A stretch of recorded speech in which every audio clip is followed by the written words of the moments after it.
જગતના કોઈ મા બાપ ક્યારેય પોતાના બાળકની પાસે એવી આશા ના રાખે કે સવારના પરમાં બાળક ઉઠીને એના વખાણ કરે. તમે કેટલા સ્તોત્ર, મંત્ર, ચાલીસા જે પણ તમે કરતા હો, પાઠ, એની અંદર છેલ્લે એમ કે તમે આ કરશો ને તો તમારું મન વાંછિત ફળ મળશે. એનો અર્થ એમ થયો કે ભગવાનની પૂજા એટલા માટે કરવાની, પાઠ એટલા માટે કરવાના કે આપણે જે માંગીએ છીએ એ મળે. ભિખારી છીએ? રોજ સવારે ઉઠીને કંઈ માંગવાનું યાર ભગવાન પાસે. એણે બધું તો આપ્યું છે, 2 હાથ, 2 પગ, ચાલતું હૃદય, મગજ. સવારે ઉઠીને ભૂખ લાગે છે, આ કોણ ગોઠવે છે સંતરામાં આવી સરસ ફાંક? કોણ ભરે છે નારિયેળમાં પાણી? રાત્રે સૂઈ જાઓ છો તો કોઈ દિવસ એવી બીક લાગે છે કે સવારે આંખ ના ખુલી તો આવી બનશે યાર? ઊંઘમાં જતા નહીં રહીએ ને. આવો કોઈ દિવસ સૂતી વખતે વિચાર આવે છે? કેટલી શ્રદ્ધા આપી છે એણે તમારી જાતમાં અને એના પોતાનામાં. આપણે તો હમણાં ભાગવતજીનો પાઠ કરીએ છીએ, અહીંયા કથાઓ તમે સાંભળી જશે. કેટલી સુંદર વાત છે કે જ્યારે કૃષ્ણ ગ્રેજ્યુએટ થાય છે સાંદીપનીને ત્યાંથી, ત્યારે કૃષ્ણ પૂછે છે કે હું શું તમને ગુરુદક્ષિણા આપું? અને ત્યારે સાંદીપની કહે છે કે મારો દીકરો છે સાંદીપન, એને પાંચજન્ય રાક્ષસ ઉઠાવી ગયો છે, જા જઈને લઈ આવ. નાનકડો 20 વર્ષનો છોકરો છે, શું લડશે રાક્ષસ સાથે કોને ખબર? જાય છે, પાંચજન્ય સાથે લડે છે. સાંદીપનને યમને આપી દીધો છે, એની પાસેથી યમ પાસેથી છોડાવીને દીકરાને લઈ આવે છે, ગુરુને સોંપે છે. અને ત્યારે ગુરુ કહે છે કે હું મારા તમામ તપોબળથી તને કોઈ આશીર્વાદ આપવા માંગુ છું. હું કંઈક એવું આપવા માંગુ છું કે જે તને આવનારા સદીઓ સુધી, હજારો વર્ષો સુધી એ શાશ્વત વરદાન હોય. માંગ. કંઈ પણ માંગી શક્યા હોત. અમરત્વ માંગી શક્યા હોત, આખા જગતનું રાજ્ય માંગી શક્યા હોત, આ કુરુક્ષેત્ર થાય જ નહીં અને એની મેળે પાંડવોનું રાજ્ય સ્થપાઈ જાય એવું પણ માંગી શક્યા હોત. કંઈ માંગતા નથી. એક જ વાક્ય કહે છે. શું કહે છે? માતૃહસ્તે ન ભોજનમ. મને આખી જિંદગી માના હાથનું ખાવાનું મળે એવા આશીર્વાદ આપો. આ કોણ માં? કૃષ્ણ પ્રવાસ કરે ત્યારે જોડે દેવકીને એની સાથે યશોદા જાય અને ગેસ કુકર લઈને એની ખીચડી મૂકી આપે. એવું ખાવાનું માંગ્યું એણે?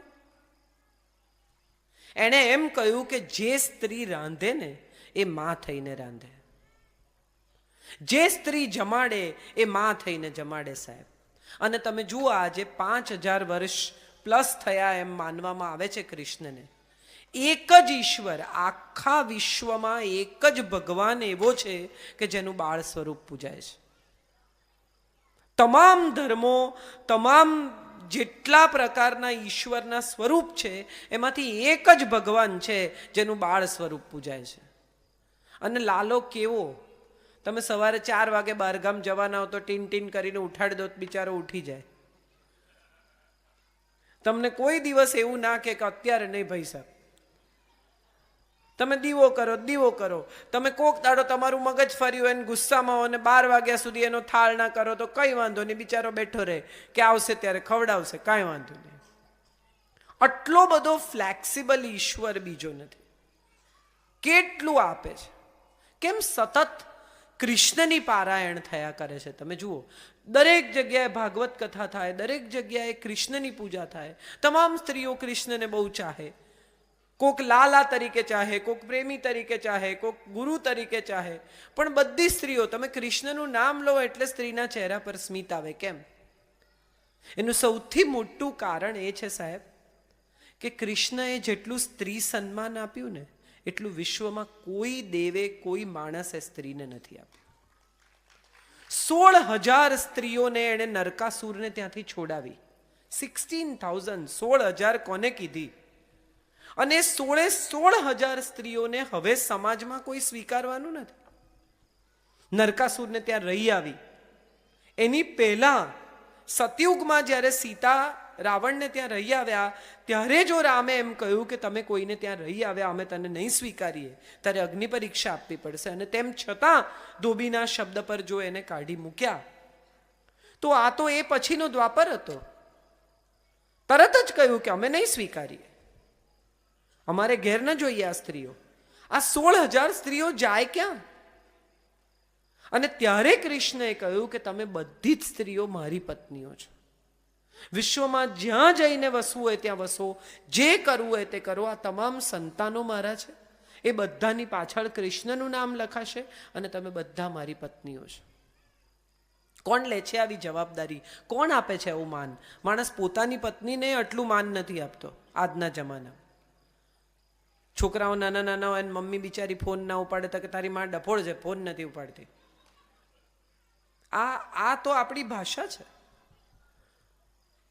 તમે એક ગુજરાતી બાળકને પિકઅપ કરો, ક્યાંયથી પણ લઈ લો, નાનકડું 1.5, 2, 3 મહિનાનું, અને એ બાળકને તમે કોઈ બી તમિલ ઘરમાં, તેલુગુ ઘરમાં, અંગ્રેજી બોલતા ઘરમાં, બંગાળી બોલતા ઘરમાં મોટું કરો, તો એ બાળક કઈ ભાષા બોલે? જ્યાં ઉછર્યું હોય એ ભાષા. કેમ? કારણ કે એણે એ ભાષા સાંભળી. એણે જે સાંભળ્યું તે શીખ્યું. હા કે ના? આપણા છોકરા પણ ખરાબ ભાષા બોલે છે ને, એનું કારણ એ છે કે એ જ ભાષા એ સાંભળે છે. આપણે આપણા સંતાનો સાથે સામાન્યતઃ સારી ભાષા બોલી શકતા નથી. અક્કલ નથી, ગાંડા જેવો છે, બેવકૂફ છે, ડફોળ છે, ભણવા બેસે ત્યારે માં 2 લગાવે, આટલા દાખલા નથી આવડતા, આટલું નથી આવડતું. એક દિવસ એક છોકરો, અમારા રહીશ મણિયાર કરીને બહુ જાણીતા કવિ છે, એમણે એક બહુ સરસ વાત હમણાં મને કરી કે એક દિવસ એક છોકરો રિઝલ્ટ લઈને આવ્યો. એટલે એના પપ્પાએ જોયું રિઝલ્ટ અને એને કહ્યું કે આ જો, તારું રિઝલ્ટ જો ને મારું રિઝલ્ટ જો. આ કેટલા વર્ષો પહેલાની મારી માર્કશીટ છે, તારે જોવી જોઈએ. એટલે છોકરાએ જોઈ એટલે પપ્પાએ કહ્યું કે જો, તારા ગણિતમાં 29 છે, મારા 37 છે. તારા ગુજરાતીમાં 35 છે, મારા 40 છે. તારા ઇંગ્લિશમાં 32 છે, મારા 38 છે. એટલે છોકરાએ જોયું કે પણ પપ્પા મારા 50માંથી છે, તમારા 100માંથી છે. આપણે આખી જિંદગી આપણા બાળકોને બીજાની સાથે સરખાવ્યા કરીએ છીએ. એક પપ્પા ગાડી ચલાવતા હતા, સાદી i10 મારુતિ. છોકરો એની બાજુમાં બેઠેલો, એક જબરજસ્ત અવડી આમ 4 બંગડી વાળી ગાડી નીકળી ગઈ. એટલે છોકરાએ કહ્યું પપ્પા યાર આ જો આપણે ઓવરટેક કરી ગયા. એટલે પપ્પાએ કહ્યું કે ભાઈ એ તો 50 લાખની 60 લાખની ગાડી છે, આપણી 5 લાખની ગાડી છે, એમ કહી એની ઓવરટેક ના કરાય. હું દબાવવા જાઉં તો હમણાં બળી જશે મશીન. થોડી વાર થઈ, વળી એક મર્સિડીઝ આમ કરીને નીકળી ગઈ. એટલે છોકરાએ કહ્યું પપ્પા યાર બધા આપણને ઓવરટેક કરે છે. અરે કે મર્સિડીઝ છે, 80 લાખની ગાડી છે, આપણે અત્યારે 5 લાખની ગાડીમાં હું આવી રીતે દબાવવા જાઉં તો આપણે તો હેરાન થઈ જાય, પંક્ચર પડી જાય, કંઈ બીજું ત્રીજું થાય, ગરમ થઈ જાય ગાડી. આપણી જેટલી કેપેસિટી હોય ને બેટા એટલું જ દોડાવવાનું. અને ત્યારે છોકરાએ કહ્યું કે તો પછી પપ્પા બીજા લોકોના માર્ક જોડે મારા માર્ક કેમ કમ્પેર કરો છો? હું જેટલું દોડી શકું એટલું દોડું, મને જેટલું આવડે એટલું કરું. જેટલી વાર હું રિઝલ્ટ લઈને આવું એટલી વાર હાથમાં પકડીને તમે મને પૂછો છો હાઈએસ્ટ કોના છે? અરે જે ના હોય એના, મારા નથી. હું પાસ થયો છું એનો આનંદ કરો.